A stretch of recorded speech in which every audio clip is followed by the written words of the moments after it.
আজই ডাউনলোড করুন আর এনজয় করুন আপনার পছন্দের শো। নীলাঞ্জনা মুখার্জি এরকম ঘটনায় নিয়মিতভাবে জড়িয়ে পড়েছে। ইওর অনার, এবার আমি ডক্টর স্রোতস্বিনী সেনগুপ্তকে সাক্ষীর কাঠগড়ায় আসতে অনুরোধ করছি।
বাপির সাথে কথা হলো? হ্যাঁ। বাপি কি বললো? কি আর বলবে, প্রায় কেঁদেই ফেললো। কি দেখছো? কয়েকদিনে কি ঘরটা খুব বদলে গেছে? আমি কি তাই বলেছি? না, এমন ঘাড় ঘুরিয়ে দেখছো তাই জন্য। তা কদ্দূর তোমার এই বাড়ি ছেড়ে যাওয়া? খুঁজে পেলে তোমার মনের মতো বাড়ি? না, এখনো পাইনি, পেয়ে যাব। বেশ, তুমি সেই বাড়িতে থাকবে? না। কেন? সেটা তুমি নিজেই ভেবে দেখো। স্রোত, তুমি কেন এমন করছো? আমি তো সত্যি এই বাড়ি ছেড়ে চলে যেতে চাইছি না। তবে আমি কি তোমাকে বাধ্য করছি যেতে? স্রোত, আমি তোমার পাগলামি বিশ্বাস করতে পারছি না। তোমার এই নিশ্চিত সর্বনাশের দিকে ছুটে যাওয়া আর আমার সেটাকে আটকাতে না পারা, এই সবকিছু ভেবে আমার অস্থির লাগছে। স্রোত, এটা কোর্টে ওটা একটা বড় কেস। একটু এদিক থেকে ওদিক হলে তোমার বড় রকমের শাস্তি হয়ে যাবে।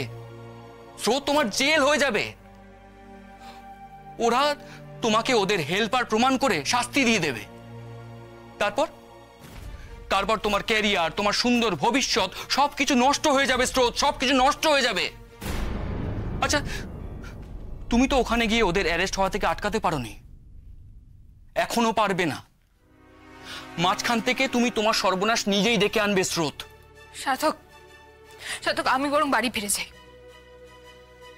এই বুধবার অবধি প্রতিটা মুহূর্তে তুমি এক্সপেক্ট করবে, আমার কাছে এক্সপেক্ট করবে আমি আমার মত বদলাবো, কিন্তু আমি সেটা করব না। তোমার রাগ, তোমার ফ্রাস্ট্রেশন, আমাদের দুজনের মধ্যে আমরা কেউ ভালো থাকবো না। আমি চলে যাই, বাপিকে বুঝিয়ে চলে যাই। পরের বুধবারের পর যদি আমি জেলের বাইরে থাকি, তখন না হয় তুমি ভেবে দেখো আমরা ভবিষ্যতে কি করব। ততদিন আমার দূরে থাকবে। তুমি কোথাও যাবে না, তুমি থাকবে। বুধবার অবধি আমি প্রতিটা দিন তোমাকে তোমার সিদ্ধান্ত বদলানোর জন্য বলবো। তুমিও সেটা শুনবে, সহ্য করবে। ঠিক কলেজে যেমন আমি তোমাকে সহ্য করতাম, চেষ্টা করতাম তোমার অবাধ্যতা ভাঙার, ঠিক তেমন ভাবে এখানেও করব। দেখি কে আগে ভাঙে, আমি না তুমি। আমি প্রথম ভাঙলাম স্রোত, তুমি ভেঙো না, শক্ত থেকো। স্রোত, আমি তোমার সঙ্গে জীবন কাটাতে চাই, একটা পরিপূর্ণ ভরপুর জীবন। আমি বাবার কষ্ট এখন বুঝি। জীবনের সবচাইতে মূল্যবান সময় মানুষটা একা হয়ে গেছিল, আমি তাকে সঙ্গ দিতে পারিনি। তুমি ছিলে বলেই বাবা নতুন করে বাঁচতে পেরেছে। আমি আর এই ভুল করব না স্রোত, আমি আর তোমাকে একলা ছেড়ে দেব না। বলুন ম্যাডাম, উনি আপনার কে হন? মেজদি। মানে 3 বোনের মধ্যে মেজো, হ্যাঁ। আর আপনি ছোট। হ্যাঁ। খুব ক্লোজ আপনারা 3 বোনে, রাইট? হ্যাঁ, ন্যাচারালি। আপনারা এত ক্লোজ হওয়া সত্ত্বেও নীলাঞ্জনা মুখার্জিকে আশ্রয়হীনভাবে লোকাল ট্রেনের কামরায় উঠে বসতে হয়েছিল কেন? কোনো এক অচেনা ক্রান্তিভূষণের আশ্রয় যাওয়ার জন্য নাকি? মেজদি একটা বড় রকমের অন্যায় করেছিল, পারিবারিক অন্যায়, যেটা শাস্তি দেওয়ার জন্য ওর কাছ থেকে আশ্রয় কেড়ে নেওয়া হয়েছিল।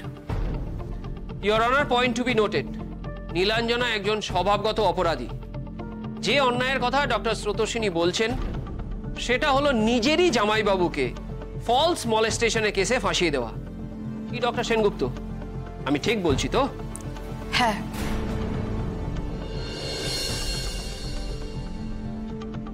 ভালো হয়েছে অনির্বাণ এখানে আসেনি। এইসব প্রসঙ্গ শুনতে ওর ভালো লাগতো না। ইয়োর অনার, এই নীলাঞ্জনা মুখার্জি একজন পোড় খাওয়া ক্রিমিনাল। তিনি তার নিজের ননদকে পাচার করতে গিয়ে ধরা পড়েছিলেন। কেস অফ হিউম্যান ট্রাফিকিং আছে ওনার নামে। তাছাড়া পারিবারিক ব্ল্যাকশিপ বলে উনি কিন্তু সবসময় পরিবার থেকে অনেকটাই বিচ্ছিন্ন। এই যে সাংঘাতিক বনে বনে বন্ডিং এর কথা বলছেন ডক্টর স্রোতস্বিনী, সেটা আদপেও কোথাও এক্সিস্ট করে না। এই নীলাঞ্জনা মুখার্জি নিজের দিদিকে কিডন্যাপ করার জন্য এবং খুনের চক্রান্ত করার জন্য জেল খেটেছেন। সো ইয়োর অনার, আদালতের এটা জানা দরকার যে এই 3টি ইনোসেন্ট বোনের মধ্যে মেজ বোন হঠাৎ কোনো ভুলে ধরা পড়ে এখানে এসেছেন, ব্যাপারটা কিন্তু তা নয়। নিজের ক্রিমিনাল মাইন্ডই যুক্ত করেছে নীলাঞ্জনাকে এই ক্রান্তিভূষণের সঙ্গে। এখন আক্ষেপ করে কিছু লাভ নেই জানি, কিন্তু এত কিছু তো সত্যিই ঘটিয়েছি আমি। অনেক অপরাধ করেছি, অনেক। Objection your honour. Public prosecutor আমার মনে হচ্ছে ইতিহাস ঘাঁটতে খুব ভালোবাসেন। উনি সকলের অতীত নিয়ে এতটা সময় ব্যয় করলেন। এই এতটা সময় যদি উনি বর্তমান কেসে সাক্ষ্য প্রমাণ পেশ করার জন্য করতেন, তাহলে মনে হয় প্রসিকিউশনকে এভাবে এইরকম অপ্রস্তুত অবস্থায় আসতে হতো না।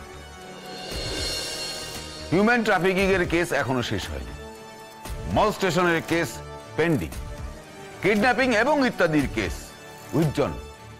ইয়োর অনার, বারবার ওই পিছনে তাকিয়ে তো কোনো লাভ নেই। ইয়োর অনার, প্রসিকিউশন কিন্তু বারবার একটা কথাই বলতে চেয়েছে যে নীলাঞ্জনা কিন্তু কোনো ইনোসেন্ট মানুষ নন।